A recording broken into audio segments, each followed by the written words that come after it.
We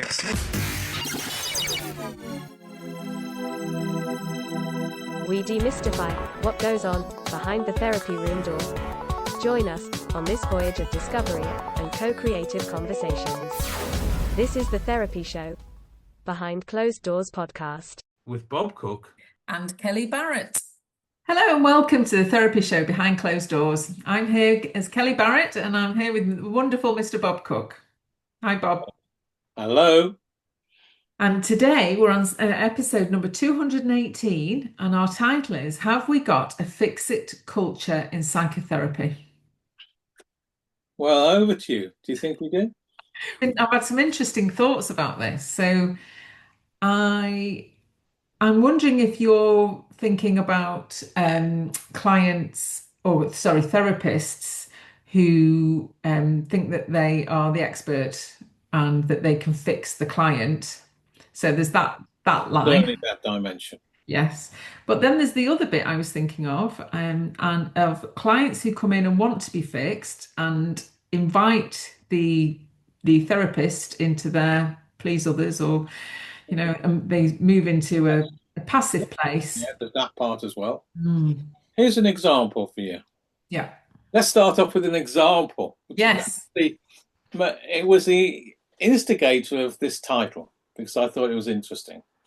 So people listening to podcasts know that I do the assessments at the Institute, and people come in and I pass them to a therapist. So this has happened more than once but this recently. So it's not uncommon what I'm going to say here. One thing, my background, I was trained for a long time as a sort of kind of working as a long-term psychotherapist. So I always think of therapy about how the past affects the present. That's my way of thinking about therapy and therapeutic change. So for me, that's a context I just want to own. Right. So people coming for assessment, this is unusual what I'm saying, not unusual at all. And they talk about they want to do this, and this, and they want to be fixed, particularly, and they expect you to fix them. Yes. And a lot of clients come into therapy with a sort of Father Christmas sort of metaphor where they expect the therapist to be Father Christmas and fix them. And there's nothing wrong with that because a lot of people come into therapy that way. But I won't, in my experience.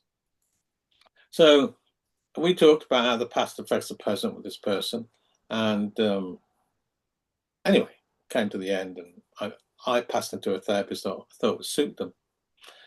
And so that was that. Then I got an email from this person saying, I've been thinking about what we're talking about, the past affects the present. And I'm not averse particularly going to the past, but what's much more important is we talk about the present and I get techniques that I can do to fix me, basically, language. Yes. So the dimension we're talking about here is that I really think that most clients come into therapy thinking they're not okay and they need to be fixed. And they project that onto the therapist and expect to fix them. And then again, in my experience, especially in the last decade or two, if you want to put it this way, there's more of a urgency about being fixed today or quicker. And there's much more of a sense of therapy being technique driven. And I don't know if that comes from the advent and encouragement of CBT in the NHS or what, but I do know that more people come into therapy wanting a quick fix, if you like, or a set of behaviours or homework they can do and everything will be all right and they can go away again. Rather than perhaps the way I put over therapy, which is the importance of looking at how the past affects the present. And it doesn't mean to be it's either or stroke or, it can be both. But I am interested about the sort of way that clients, especially in the 2025, which I don't think was the same in 1985, which is driven, by being fixed and something wrong with me, techniques, and everything will be okay. Mm. And well, there's lots of self-help stuff out there. So there will be lots of people on TikTok and do these things, or Instagram, here's a list of what to do. So many of my clients in the past 2 weeks or 3 weeks have mentioned Chat GPT to me. So people are just putting in a question to the Chat GPT, and the AI creates a list of things for them to do or think about. I think we are in a bit of an instant gratification culture as opposed to the mid-80s. Definitely. And I wonder if money is a bit of an issue as well. That kind of the idea of long-term psychotherapy is a bit daunting. Yeah. If people don't have the cash. Yeah, and it made me think about people who perhaps don't want to go towards the past. Well, yes, an avoidance. Yeah. An avoidance process. And they can read the self-help books or go on TikTok or talk to Chat. What was it? Chat GPT. That the AI machine It is. which can tell them what to do, and they can take the pills or whatever it is, and everything will be okay. I think there's much more of that than there was 40 years ago, because the internet wasn't around, social media wasn't around, chat whatever wasn't around either. AI's it was decades off, and of course, I know there's AI therapists, and I also know, and I was listening to the program, the development of what is called the empathy chip. Oh, for wow. therapists. One of the big things that were, because AI therapists are around, is that they didn't have empathy. They just like the way you just talked about it. There was a lot of development on creating what we might want to call an empathy chip. So that the AI therapists, like your chat, say it again, chat one. GPT, like GPT, Golf Papa Tango. Okay. Is empathic, because they're not at the moment. They just give you a list of things. Yeah. Well, I suppose if the client wants a quick fix and they've not got much cash, how do we talk to them in a way to say this isn't going to be a quick fix? Well, I think this is the dimension of the podcast that I wanted to talk about, because I think it's a real problem. Far more in 2025 than when I trained to be a therapy in the mid-80s. I haven't got an answer to your question, by the way. I have some thoughts. We're in a culture which is around self-gratification. Got the advent of TikTok and medias and all the things you just talked about. And we project onto the therapists to fix them much quicker. All these things we're talking about. And what I tend to do, by the way, this is why it's a discussion rather than the answer, is I front up to the person. Say, my belief in psychotherapy is around we need to go to the past, because as we grow up and make changes and develop, we make decisions about ourselves other than the world, and they become the way we cope and decide in life. And if we've had difficult, traumatic or challenging childhoods, we might make decisions to survive in a certain way which isn't useful now, and our coping mechanisms probably need updating. So I talk about that and say we can go the other way. Certainly to passions and therapists who perhaps are more technique driven, XXX, but they may give you a lot of behavioural homework to do. You might put it on a fridge and think, I've got these 7 behaviours to do, and that will, right? I know from my angle, if I put 7 things to do before I go on holiday, I tend to forget to even look at the fridge in the first place, even though the list is there. So I talk that way.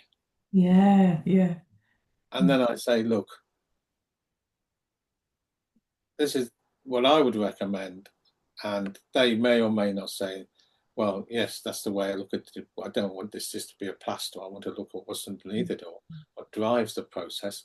And so that's the way the assessment goes. Mm. So you're clear, you front up, Mm. and so you're just transparent about actually what is necessary, what you think is necessary. Yeah. Yeah. Now they may disagree, and that's fine. They might say, well, I want to just do 10 therapists. That's the money I've got. I'd like to be passed to a therapist, which is going to be working for 10 sessions on a specific things and or give me things to do which hopefully make me feel better, or however they may language that. And that's fine, by the way, Kelly. And I do know therapists, not necessarily in my own institute, but well, maybe I know some institute who will work in a sort of more CBT way, or solution focused way, which is okay as well. Yes, yes. And I might pass people, signpost people to them. Yes. And I guess if that's clear at the outset, then the therapist and the client can both get what they need or what they want, because the therapist might not want to work like that, or say, actually, I've not got a box of tools to give you, so I'm not the therapist for you. And it's not usually in this way or that way. They're not necessarily mutually exclusive. They can come together. Yes, yes. A little bit more. I'll talk that way. So that's from that frame. And then there's the other frame, of course, and that's beginning therapists, for example. They want to have a therapy toolbox. Yeah. They want to do therapy the right way, not the wrong way. And they may be more technique driven at the beginning of their career, I think. Yeah. So I was thinking of people in my placements, for example. I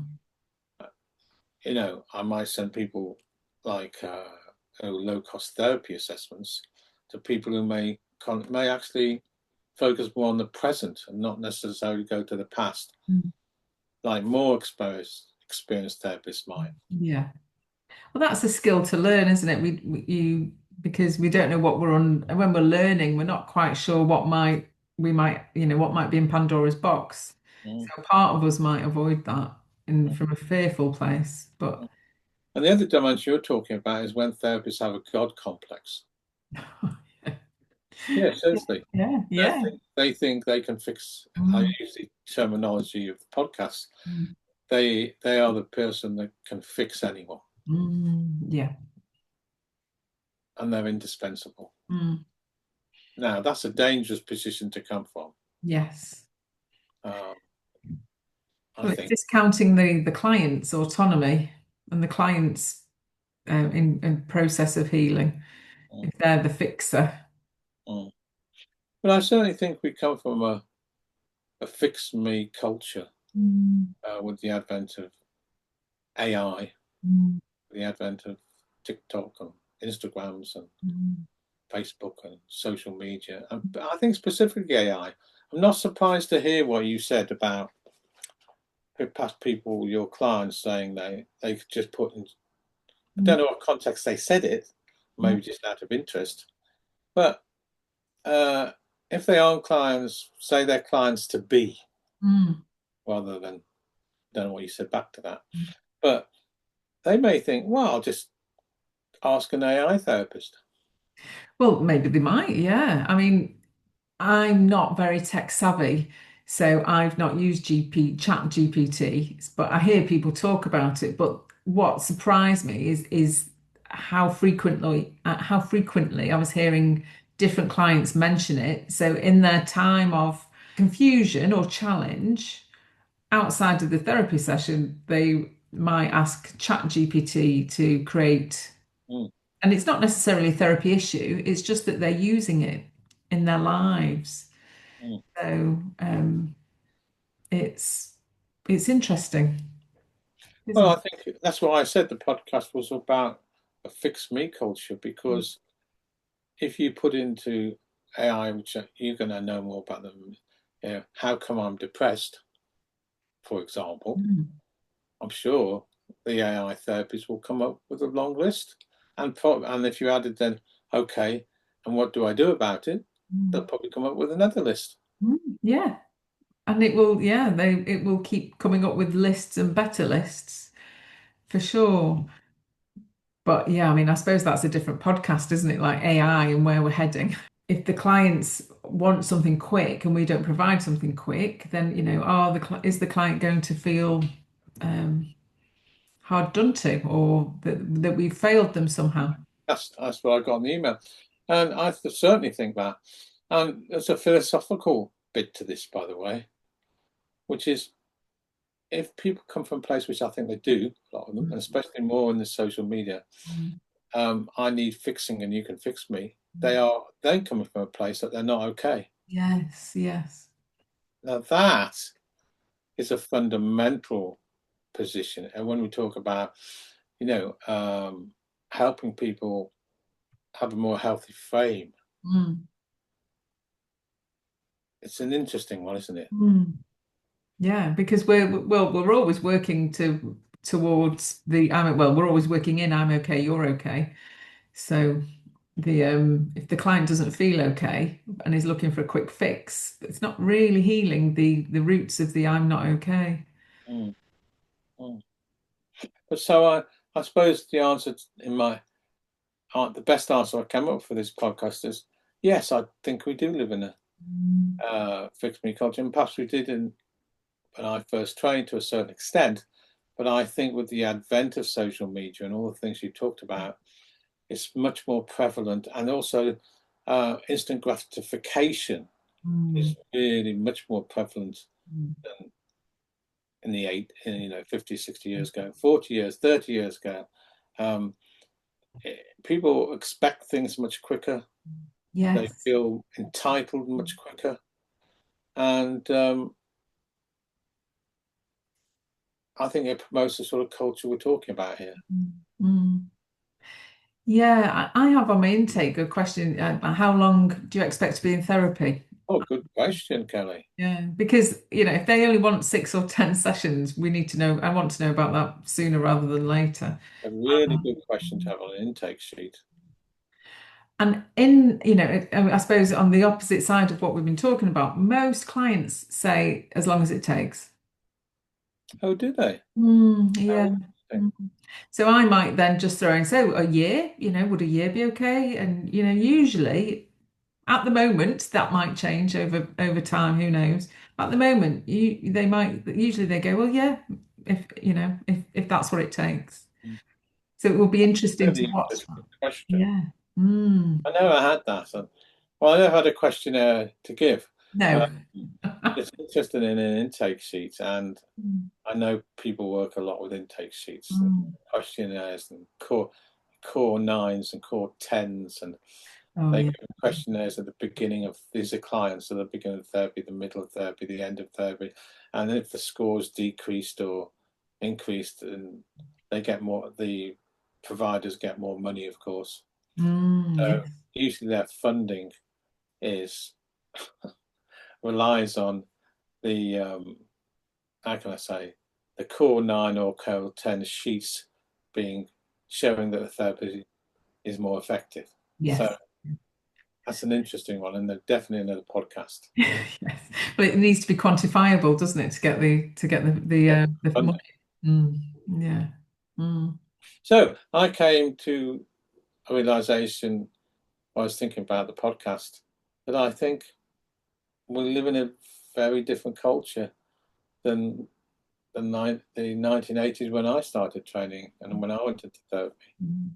But it's I think very warming for me to hear what you just said, is that your clients tend to answer how long it takes. Yes, yes. I like that. Yeah, me too. It's reassuring because I'm not a short-term therapist, really. What happens for me is it stokes my hurry up driver, and I think I need to work harder or faster because we've only got 6 sessions. So I'm ineffective. really. So I'm not the therapist. I'm not a quick 6-weeker. But Oh but no, oh my. but I'd be there's the lots of world's others. worst. I'd be the world's worst short-term therapist. And that's not a particularly wonderful thing to say, just true. Yeah, yeah. And it's good to know what kind of therapist you are. Mm, mm. So, is there anything else you would like to? Um, No, I know we're coming to nearly up to 30 minutes anyway. Only that I think it's an interesting discussion because of what I've just said. To think to the two or three things. mm, One is the advent of social media, AI, and everything else, mm, cultivating the self-gratification, expectation, and the therapies quicker and XXX and X. And also the dimension that there's an assumption there's something wrong with me yeah. that need fixing in the first place. So, and I'm not sure if that ever gets tackled in short-term therapy. Mm. Well, I was kind of thinking about the clients who, so who are quite passive, who they might come into therapy, they might want to be looked after, they're quite passive, they kind of hand over their power to us. Mm. And how, I mean, I haven't had many clients like that, but there's been one or two, and that kind of, I find that I'm working very hard with those clients. And then when I realize, I'm like, oh, hang on, I'm doing all the work here. I'm thinking about that kind of fix it. So, the, I want to be fixed and which, is leading on, there's something wrong with me. I'm not okay. You're okay. You fix me. And I'm not gonna do much work about that. I'm Yeah, not it's gonna been engage part of the them. Christmas process, Yeah, yeah, and you're talking about the passive yeah. client Mm, therapist who passes over that self-agency into you, mm, and usually they do that in remote relationships in their life anyway, mm, mm. don't they? Yes, yes. So they're doing it with us. And Yeah, yeah. like a personality type. Mm, Now, again with me, I would look I would look at that as long-term psychotherapy issues. mm. Yeah. Um, so, yeah, it's an interesting one, but it's another podcast for self-agency and autonomy and Mm, potency and change. mm, Um, I could talk a lot about but I think I'd meander off into about the development of AI, mm, which actually I think promotes more fix-it culture. mm, And here are the results. This is what you do, mm, um, and people go off and do it or mm, practice it. mm. So it's very surface level. It's not. Yeah. It's not actually healing the real, rupture of development. Or lack of connection, or Mm. it's certainly, I believe, it's surface level. But I'm not so sure. You see, whether I really like I really am soothed by your feedback that clients would say to you in your groups, as long as it takes. So that's sort of soothing to me. And at the same time, I hear more and more in the assessments Mm, the sort of fix it behavioral, give me things to do. mm, Everything's going to be okay than I ever did before. mm. Ah, okay. And the expectation of that. Mm, mm. So Yeah. why would I pay you £50 an hour, £60 an hour when I can just ask an AI therapist what to do, Mm, for example? mm. I didn't actually know there were AI therapists. Yeah, So, no, well, that chat thing, you want this yeah. one? Well, I think that is just a general thing, you can put any kind of questions in. It's Yeah, very specific. but you could call that a therapist. And I know in America, they actually call them by the name AI therapists. Oh gosh. It's Wow. the rise of AI therapists. Mm, mm, And where does that lead us? mm. perhaps that is another podcast, but I think it leads even more to a fix-it culture. Yes. And maybe even more to what you called, and I don't want to be disrespectful, a surface level of cure. Yeah.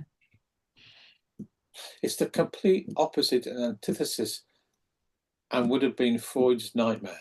Yeah. Yeah. I'm not a psychoanalyst, don't get me wrong, but I do like some of the psychoanalytical thinking from the late 1880s and early 19th century. But it would have been Freud's nightmare. Yes. Yeah. Well, it could be our nightmare as therapists.